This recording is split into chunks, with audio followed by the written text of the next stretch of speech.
राष्ट्रीय स्वयंसेवक संघ के सरसंघ चालक डॉक्टर मोहन राव भागवत जी।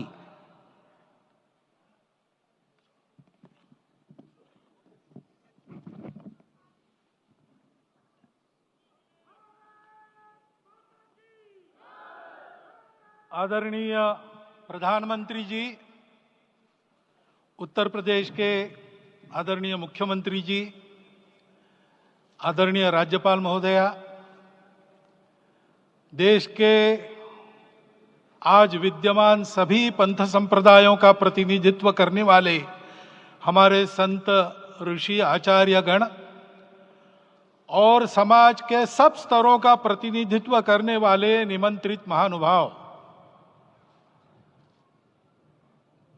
आज का आनंद शब्दों में वर्णनातीत है और उसके वर्णन करने का प्रयास इसके पहले के वक्तव्यों में अच्छा हो गया है। यह भी बता दिया गया है और हम जानते भी हैं कि आज अयोध्या में रामलला के साथ भारत का स्व लौट के आया है।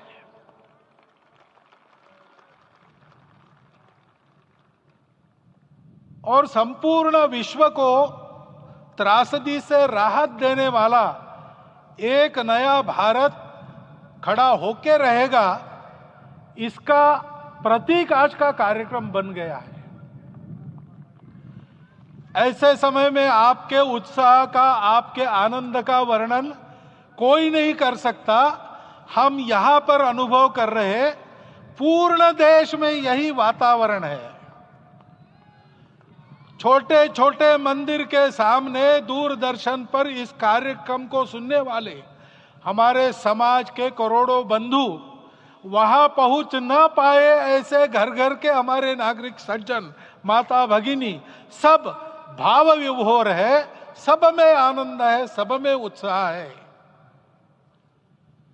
और ऐसे समय में जोश की बातों में थोड़ी सी होश की बात करने का काम मुझे ही दिया जाता है। आज हमने सुना कि इस प्राण प्रतिष्ठा महोत्सव में पधारने के पूर्व प्रधानमंत्री जी ने कठोर व्रत रखा। जितना कठोर व्रत रखने को कहा था, उससे कई गुना अधिक कठोर व्रताचरण उन्होंने किया।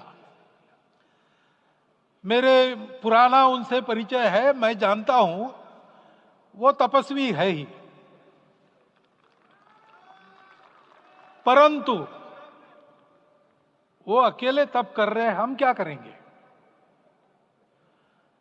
अयोध्या में रामलला आए, अयोध्या से बाहर क्यों गए थे? रामायण में क्यों गए थे बाहर? तो अयोध्या में कलह हुआ। अयोध्या उस पुरी का नाम है जिसमें कोई द्वंद्व नहीं, जिसमें कोई कलह नहीं, जिसमें कोई दुविधा नहीं। वो हुआ 14 वर्ष वनवास में गए। वो सब ठीक होने के बाद दुनिया के कलह को मिटा के वापिस आए। आज रामलला वापस फिर से आए हैं 500 साल के बाद। जिनके त्याग, तपस्या, प्रयासों से ये सोने का दिन आज हम देख रहे, सुवर्ण दिवस देख रहे, उनका स्मरण प्राण प्रतिष्ठा के संकल्प में हम लोगों ने कहा, आपने सुना होगा, स्मरण किया। उनकी तपस्या को, उनके त्याग को, उनके परिश्रम को शत बार, सहस्त्र बार, कोटि बार नमन है। रामलला के यहां इस युग में आज के दिन फिर वापस आने का इतिहास जो जो श्रवण करेगा वो राष्ट्र के लिए कर्मप्रवण होगा और उसके राष्ट्र का सब दुख दैन्य हरण होगा। ऐसे इस इतिहास का सामर्थ्य है। परंतु उसमें हमारे लिए कर्तव्य का आदेश भी है। प्रधानमंत्री जी ने तप किया, अब हमको भी तप करना है। राम राज्य आने वाला है, वो कैसा था दैहिक दैविक भौतिक तापा राम राज नहीं कहु व्यापा। सब नर करहि परस्पर प्रीति चलहि स्वधर्म निरत श्रुति नीति। सब निर्दंभ धर्म रत पुनि नर अरु नारी चतुर सब गुनी। सब गुणज्ञ पंडित सब ज्ञानी सब कृतज्ञ नहीं कपट सयानी। राम राज्य के सामान्य नागरिकों का जो वर्णन है, हम भी इस गौरवमय भारतवर्ष की संतानें हैं। कोटि कोटि कंठ उसका जयगान करने वाले हमारे हैं। हमको इस प्रकार के व्यवहार को रखने का तप आचरण करना पड़ेगा। हमको भी सारे कलह को विदाई देनी पड़ेगी। छोटे छोटे परस्पर मत रहते हैं, छोटे छोटे विवाद रहते हैं, उसको लेकर लड़ाई करने की आदत छोड़ देनी पड़ेगी। आखिर है क्या? ये बात बताई, वो सामान्य नागरिक कैसे थे? निर्दंभ, प्रामाणिकता से आचरण करने वाले, केवल बातें करने वाले नहीं और बातें करके उसका अहंकार पालने वाले नहीं थे। काम करते थे, आचरण करते थे और अहंकार नहीं था। ऐसे वो थे और धर्मरत थे। यानी क्या थे? इस पर कठिन भाषा में प्रवचन बहुत लंबा हो सकता है, लेकिन थोड़े में धर्म के जो 4 मूल्य जिनकी चौखट पर धर्म है, ऐसा श्रीमद् भागवत में बताया है, सत्य करुणा शुचिता तपस, उसका आज हमारे लिए युगानुकूल आचरण क्या है? तो सत्य कहता है कि सब घटों में राम है, ब्रह्म सत्य है, वही सर्वत्र है। तो हमको ये जानकर आपस में समन्वय से चलना होगा, क्योंकि हम चलते हैं, सबके लिए चलते हैं, सब हमारे हैं, इसलिए हम चल पाते हैं।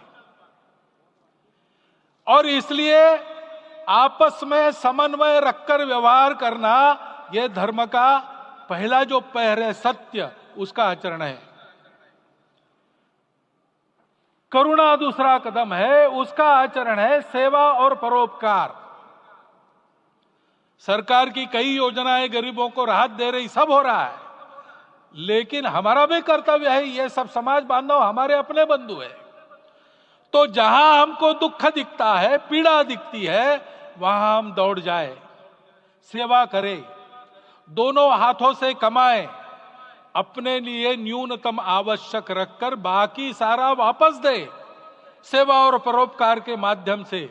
यह करुणा का अर्थ आज है। शुचिता पर चलना है, यानी पवित्रता होनी चाहिए। पवित्रता के लिए संयम चाहिए,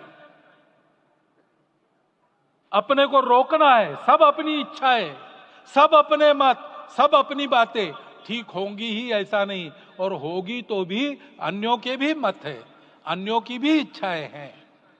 और इसलिए अपने आप को संयम में रखते हैं तो सारी पृथ्वी सब मानवों को जीवित रखेगी। गांधी जी कहते थे, earth has enough for everyone's need but it cannot satisfy everyone's grid.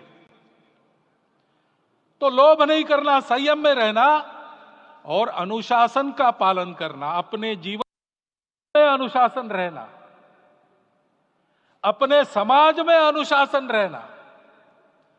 सामाजिक जीवन में नागरिक अनुशासन का पालन करना। भगिनी निवेदिता कहती थी कि स्वतंत्र देश में नागरिक संवेदना रखना और नागरिक अनुशासन का पालन करना, यही देशभक्ति का रूप है। इससे जीवन में पवित्रता आती है। और तपस का तो मूर्तिमान उदाहरण आपके सामने आज दिया गया। व्यक्तिगत तपस तो हम करेंगे, सामूहिक तपस क्या है? संगच्छध्वम संवदध्वम संवो मनांसी जानता। हम साथ चलेंगे, बोलेंगे आपस में, उसमें से एक सहमति का संवाद निकालेंगे, एक ही भाषा बोलेंगे, वो वाणी मन वचन कर्म समन्वित होगा और मिलके चलेंगे, अपने देश को विश्वगुरु बनाएंगे। ये तपस हम सबको करना है। 500 वर्षों तक अनेक पीढ़ियों ने लगकर परिश्रम करके प्राणों का बलिदान देके खून पसीना बहाकर आज ये आनंद का दिन सारे राष्ट्र को उपलब्ध करा दिया। उन सब के प्रति हमारे मन में कृतज्ञता है। मैं यहां बैठता हूं तो मेरे मन में विचार आता है कि मुझे बिठाया, मैंने क्या किया? वो तो जो उन्होंने किया उसका प्रतिनिधि भी मुझे बनाया गया है। उस प्रतिनिधि के नाते मैं ये अवदान स्वीकार करता हूं और उन्हीं को अर्पण करता हूं। परंतु उनका ये व्रत हमको आगे लेके जाना है। जिस धर्म स्थापना विश्व में करने के लिए राम का अवतार हुआ था, उस धर्म स्थापना को अनुकूल स्थिति अपने आचरण में अपने देश में उत्पन्न करना यह अपना कर्तव्य बनता है। रामलला आए हैं हमारे मन को आह्लादित करने के लिए, उत्साही करने के लिए, प्रेरणा देने के लिए, साथ साथ इस कर्तव्य की याद दिलाकर उसमें कृति प्रवण करने के लिए आए हैं।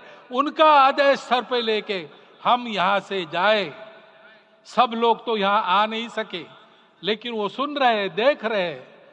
अभी इसी क्षण से इस व्रत का पालन हम करेंगे तो मंदिर निर्माण पूरे होते होते विश्व गुरु भारत का निर्माण भी पूरा हो जाएगा। इतनी क्षमता हम सबकी है। इसका मैं एक बार स्मरण देता हूं, आप सबको धन्यवाद देता हूं और मेरे 4 शब्द समाप्त करता हूं।